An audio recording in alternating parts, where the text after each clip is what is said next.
Greater Than 0% is a 501c3 nonprofit that's on a mission to share stories of organizations from around the world that are changing lives.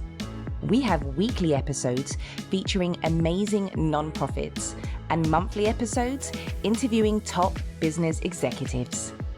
You can find us at gtzp.org on your preferred streaming or social media platforms. Thanks everybody for tuning in to this episode. Today we have Mary Zeien, who's the founder of Well of Mercy. Mary, thank you so much for your time today. Thank you for having me, Joseph. All right. So we, as folks know, our organization was founded in the Chicago area, and it's always nice to interview organizations that are in Chicago as well. So we haven't done one in a little bit. So I'm excited to hear a little bit more about Well of Mercy. So Mary, what is the mission of Well of Mercy? So the Well of Mercy is a communal living situation where women who are homeless, have children, come and reorder their lives. So we address their needs holistically: spiritual growth and development, education, physical well-being, and emotional health. And they can live here for up to 5 years. So we help them get a career. We have on-site daycare so that the kids, this is their home. And the women are actually running the home, so they learn the skills that they will need when they have their own place. All right. Wow. We're going to get into the details because I'm really curious. But before we do, why you? Well, it was on my heart years before I opened, and I'm kind of an entrepreneur. I've done many, many different things, like a cat, have 9 lives. But I was a mom at 18 and had 5 kids, but was in a real abusive situation and didn't have many options. And so I always thought, if women had options, would this be better for the children? What would those options look like?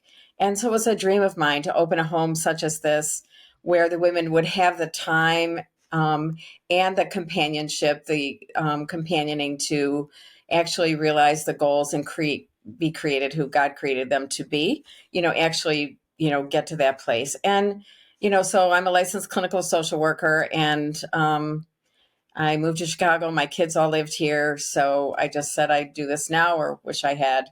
And it's really become a reality. And so I'm really grateful for that, for this opportunity to have this dream, be fulfilled and become what I thought it would be. When was the official founding?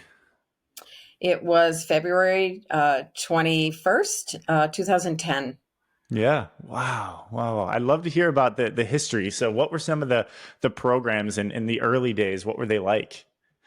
It was really interesting. The program, I kind of woke up at 2 a.m. and really designed the program, but getting here was the real trip. I was going we're in an old convent, so it's built for community living. And there are so many vacant convents now. The sisters are most of the time have closed shop. And the Jewish Federation had purchased this 55 years ago, this convent, and they wanted to sell the building. But I was going from place to place, different parishes, finding, and by myself, and people were looking at me like I was crazy. So then I asked a priest to come and make me look legitimate. Well, the Jewish Federation wanted to sell this building for $3.1 million. And I had found another place. It was occupied by sisters at the time, but they said that they wanted my program there. So when the sisters moved out, fully furnished, I sold all I had. I moved in, and then the alderman said, we're going to bring scandal to their home, or to their environment, and they didn't want us there. And so I got locked out. I became homeless at the time. So now I'm sleeping on my children's couches. And I went from this dream that I thought, was coming to fulfillment to a nightmare. And I told the priest, what is this, a practical joke? And he said, go pray about it, Mary. And, so after feeling sorry for myself for 2 weeks, I gathered myself together, went to the Jewish Federation and showed them my proposal, what the program was going to be. So they decided to give me an opportunity and rent it to me for 4 years for $2,000 a month. And I thought that was so reasonable. There's 15,000 square feet. It's a beautiful building. Yeah. So I thought, well, I have 4 years to get enough money to get a mortgage. And In the meantime, Art Van Furniture Company moved to Chicago, and I owned a gymnastics school years ago in the Detroit area and taught his grandchildren, so I knew the family well. So I connected with him and his philanthropic arm, and they gave $250,000 away every year, and they took 300 nonprofits. You had 2 weeks to raise as much money as possible. And the top 10 fundraisers won a piece of the pie, which $100,000 was the winning piece. Wow. So for 4 years, we were in the top 10, but not nearly near the top. The final year, the fifth year, we won. We raised $300,000 with a $100,000 bonus. This is in 2 weeks' time. And Jeez. so I went to the federation, said, I can get a mortgage now. And they then said the building is yours for $400,000 instead of 3.1 million. That's Wow. one of the miracles that has happened here. So the place was vacant for 5 years. I moved in. I started washing walls. Within 2 weeks, I got a call from a family who had 6 kids. I said, come on in and help me wash the walls. I'll find the beds. And that's how we started. We went room by room by room.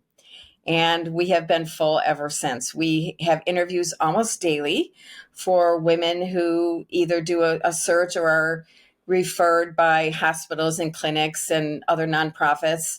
And we assess the women for three things: nonviolence, a willingness to change, and despite where you find yourself, you had a part to play in that.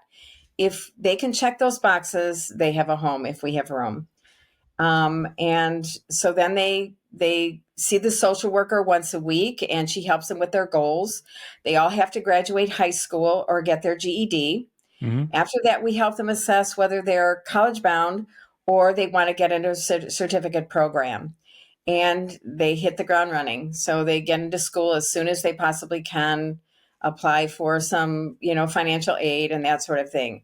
So we've had women in trades, we've had bus drivers, nurses, medical assisting, we've had women in dietitian and nutrition. We've had women in human resources, cosmetology, whatever they choose, we really help them get to that place. And if they don't know, we also help them look and take some personality indicators and things like that. Yeah. So the social worker helps her heal from the past, live in the present, and plan for a good future. And then we have someone help with their finances. They come in and they pay down any debt. They learn how to save money, how to invest money. Accountability is really huge here. They each have a mentor, and the mentor does something cultural once a month. So movies, concerts, museums, out to dinner. Some have brought their mentee on vacation. Some invite them for a holiday, depending on how that relationship grows. So they each have a personal mentor that just accompanies them in expanding their world and seeing outside of the day-to-day drudgery that we all experience from time to time. And the women are running the home. So they have daily chores. They Monday through Thursday, we eat together in community. So two women prepare a meal.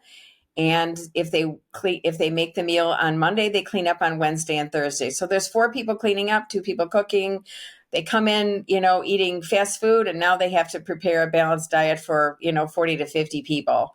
And then on the weekends, they can eat with whom they want, how they want, and when they want. So they have a little bit of both, some structure and, some freedom. They're grown women, they get both, They do the shopping for the house. So everyone puts on, what they need for their menu, any comfort food that they need. Nobody tags their food. We eat very well here. And that's how the home operates. They each have a daily chore. They each are assigned a day for laundry. We have 2 washers and dryers. And so then they help each other out. I'm going to be late for dinner. I need some help with my child. Will you pick the child up after daycare? And they kind of learn to work together and do that kind of thing. So that's kind of the program. Yeah. Wow. Why would they leave? That sounds like an amazing program. It's funny, Yeah. Joseph. Initially, they have to be compliant. They have structure. Sometimes I don't understand the pushback, but then, I asked the girls, what is this about? And they said, no one's had expectations from us before. And Mm, so now they have to go to school. They have to do their homework. They have to have good grades. They have to, yeah. do their chore. If they don't do it, then they have to leave. And Yeah. so, it's this push and pull for a while, but then afterwards they go, "Oh my gosh, I have all this help. I have people with my kids. I can go and work out. I can do this." And, that's what marriage is about, right? Husband and wife help each other work together. When you're alone, you're going to end up in poverty and struggle. And then the cycle continues from generation to generation. We want to abrupt that cycle, and we want to be that other person that can companion them, help them with the day-to-day details, but they have to do the work. And it's been really, really successful. And once the woman catches on and say, "Oh my gosh, this is like winning the lottery," and the women leave with $50,000 or $60,000 in the bank, they will never return to poverty. And they have a career and, understand more about who they are and who they want to be with for the rest of their lives. And the kids, we have great, happy kids here right now. I think we have 22 kids, and they have structure. Their days are predictable. They have kids to play with all day, every day. When they go to school, we have two of them that are president of their classes. They're leaders. They're very social because we have so many volunteers that they learn, to speak to others when they're spoken to use their manners. They learn, to eat their food. They just are very, very well socialized. And Mm. so we get great feedback from the school about our kids. Wow. So it's been, y'all have been operating for a while now. What is your capacity that you can hold resident wise? And then how many people have you worked with over the past, decade plus?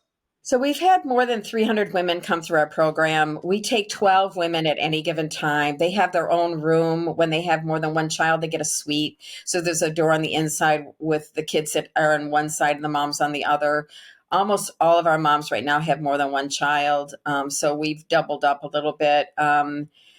We have a beautiful playscape in our yard. We have a big yard. We have a big playroom in the basement and on the third floor. We have a rec room for the moms. Yeah. So I'm sorry, I Yeah. forgot. Yeah. No, no. Just- How many people have come through? You oh, said 12. Yeah. 300, So and then how many 12, residents at one 12 time? at any Yeah. given time. And then we have a Yep. house mom who also is here, and she kind of manages the chores. The mom that we have now is, she's an older woman, and she's actually lived in Siberia. So her is, she's parceling the toilet paper and, teaching people not to take, for granted the things that we do have, and so she's bringing a different element altogether. Yeah. But we have cultures from all over. We have people from California to New York, Mississippi, Atlanta. I can tell you a story. There was a one young mom who had called me. She was put into human trafficking when she was 11 years old, and by her mom. And she stayed in the industry. She had one brother who stayed with one of the mother's boyfriends, and he was in Kansas City and was shot and killed and wanted her out of the industry. So when he died, she called me from Pennsylvania, and I interviewed her over the phone. And I said, "Well, if you get on a plane," because I knew she had money with the industry that she's in, I said, "You have a home." She was pregnant and came here. She gave birth. The baby was like 2 years old. She got into dental assisting, and she went for a walk with the baby, and she met her mom, who she hadn't seen for 11 years. Wow. And she ended up moving. She wanted to go bury her brother properly. And the mom has since joined her down in Kansas City. And the mom has reformed her life too. So many Jeez. things unpredictable have happened as a result of the women getting their lives in order. And so, yeah, they come here resistant, desperate, give some pushback, and then feel like this is family. It's hard to leave. But when they do leave, we completely furnish their first apartment. So we have a relationship with Digs for Dignity, and they meet with them and find out what their style and color is. And we furnish their apartment. And if they live nearby, the kids still come go to school in the neighborhood. They come here after school. If the kids are sick, they come and spend the time here, so the moms don't miss work. Hmm. So we continue to support them, through the years. They can Wow. continue to come and see the social worker, if they need some guidance, and some support after they leave. So we really support them long term. This is not a band-aid approach. This is not throwing things at them, giving them clothes and just throwing things, and it's they learn their dignity, they learn how to solve problems, and because we continue to have them throughout life. And so it's not to expect things to just be given to us, it's to work hard to figure out how to solve that problem. Yeah. Well, one of my follow-ups was going to be how are you able to measure the impact that you're having? And it sounds like just from all the stories that you've shared so far. But is there anything else related to that you guys use to kind of measure the impact of Love Mercy? We do try to keep in touch with the women who have graduated our program. Hmm. They move on, have more kids, get married, just like everyone else. I don't have a percentage on that, because we are more recently trying to track some of those things. Yeah, yeah. Um, you know, uh, some of Yeah, I the mean, just the stories. stories. Yeah, the stories that you shared so far, those are amazing examples of how Well of Mercy was able to come in and completely change potentially the path of some of the women. Well, we've had kids come in who are on the autism spectrum in special schools, and eventually they were in the general ed program and are actually thriving. Um, the mothers don't know. We've got early intervention involved when we see. I'm a social worker. I've done many, many things, so that's really come in handy to be able to guide that process. And just great things happen when you have the resources and just the knowledge of where to go. I think when you're healthy, you do seek out that education, you do seek out other mothers, and when you struggle, you kind of hide, and you kind of try to, you're protecting what you do have and wanting to control what you do have. And so it's to overcome that and to kind of seek out others who can help you along the way. It's okay to take the help, but then you gain the skills yourself, to move beyond that. And I think that that's a healthy way to go through life. Yeah, me too. I agree. You mentioned that the three when you're interviewing somebody, you have three categories that you kind of boxes that you have to check. I think the nonviolence is straightforward. Willingness to change. What was the determinant of that being one of the So things we asked that's them, required? what their strengths are and what their weaknesses are, and how do they want to be different in this Mm, world? We all have our Achilles heel. We all have our weaknesses. We originally I wasn't going to take anyone in who struggle with addictions, but we've been mm, really successful with women who have been through rehab and have struggled with addictions, and with the accountability piece, and not just focusing on the addiction, but just the human condition and helping them live a more normal life. But we just ask questions in a variety of ways yeah, to help them kind of examine who they are and where they are and what do they think needs to change. What has been in their history? What has what have their mothers done or their grandmothers done that they would like to maybe do a little differently? We all look at our family, so to identify something. If they come and they say, I like who I am and I don't want to change, well, this program isn't for you, because we're about change. And the interview will stop right then. And sometimes that has happened. mm, And we aren't throwing things at women. We aren't a band-aid approach. We're about like working hard and taking some, just playing by the rules. Really, it's just playing by the rules. yeah.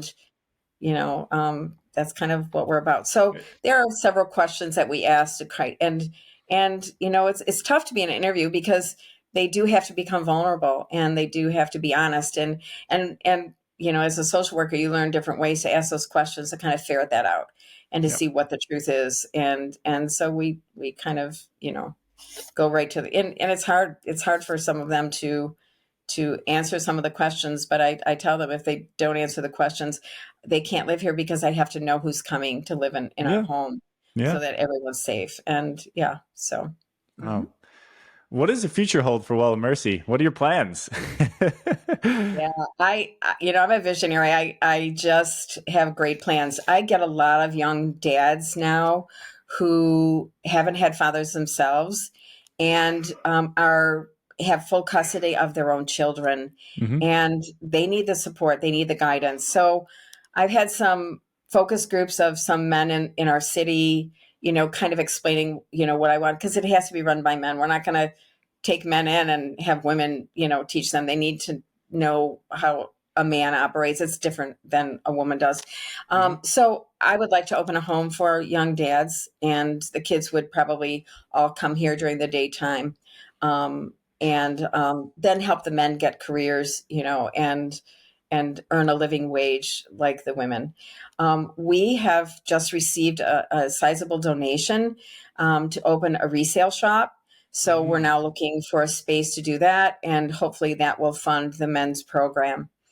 So those are our near-term goals. Yeah. This has been so successful in such a different way. Like it's, we don't serve thousands of people, but the people we do serve and their children, we're serving generations. And I believe this should be in every big city. And Yeah. it's not a quick fix. We go back and forth, and they fall and we say stand up again and let's try again. If this isn't the way, we've got to find something else. And as long as I see them go in the direction that they need to go, then they have another chance. So it's not one shot. We do have random screens, drug screens for those who struggle with addictions. A second positive, they have to leave. Yeah. We have girls that are non-compliant, and I ask them to leave and they come back. They go, it's really hard. And so we give them another chance, and they're more ready to play by the rules, like I say, and it's not hard, Yeah. but when you haven't ever been asked, you It's haven't just ever been different. held accountable, it's very challenging. And I understand that, but that's how we operate. And we need to have the structure here for it to work. And yeah, Wow. so. So, for people that are listening and inspired and want to get engaged, what type of engagement do you look for, and how could they find you? Our volunteers are so special to our program. We have baby cuddlers, we have child caretakers, we have people who tutor, we have people who help with our finances. We have people who help, the women in the kitchen. They help prepare meals in the kitchen. We have people who mentor the women. They each have a mentor, and that is once a month, and a commitment of at least a year. They always kind of last longer than that. We really need some board membership. We need to grow our board, because our board are the people that kind of lead us to people that will support us financially. We take no government money. So I put every penny I had for my retirement into this place, and I did not take a check for 8 years. And we will not take government money. So we have to pound the pavement. And so we really, really do need board membership. So those are practical ways that people can be involved. Yeah. Wow. Wow. That's amazing. Is there anything that you want to leave us with, or that we missed maybe during this conversation, that we want to make sure to call out?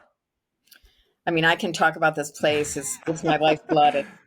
It's just, we do have a gala coming up November 3rd. It's Mhm. going to be at Misericordia.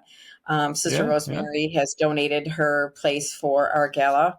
The women will all be there in attendance as well. It's our biggest fundraiser of the year. And board membership. We desperately need some board membership, especially as we go to expand. And we need some different expertise and some people who really have a passion to help, for people who have chosen life, for people who have been in poverty, for people who are victims of domestic violence, human trafficking. We've actually broke a human traffic ring once. So people who have passions for those kinds of things, who really want to be part of something that works, something that changes lives, not just a quick fix, but for long term, we will find a place for you. in any. We had someone come and teach the kids and the women how to play the piano. I mean, whatever it is that you have, we're a community, and whatever you bring here will only enhance what we're offering. Anyone that would like to be involved in the men's program or have some expertise in, retail, we could definitely use help in those directions as well. So, yeah. Yeah. Wow. So people that are listening, many call to actions for you. It's thewellofmercy.com, volunteering, board options as well. That's kind of one of the first call to actions that I've heard from an organization we've interviewed of openings on boards. So if this is something that sounds very inspiring, reach out to Mary for sure. And then, of course, the gala, it's October 18th right now when we're recording this. So I'm not sure when it will air. But if it does before that November date, be sure to reach out and learn more and see if that's an event that you want to attend. Amazing. Well, Mary, the work that you're doing is amazing. I really appreciate your time and dedication to this topic, and really inspiring to hear all the amazing stories of the people that have come through and the impact that the Well of Mercy has had. Thank you so much for your time. Thank you, Joseph. Thank you for having us. Okay. Thanks for listening to Greater Than 0%. To find more episodes or to have your organization featured on the podcast, you can find us at gtzp.org on your preferred streaming or social media platforms. Find your cause with Greater Than 0%.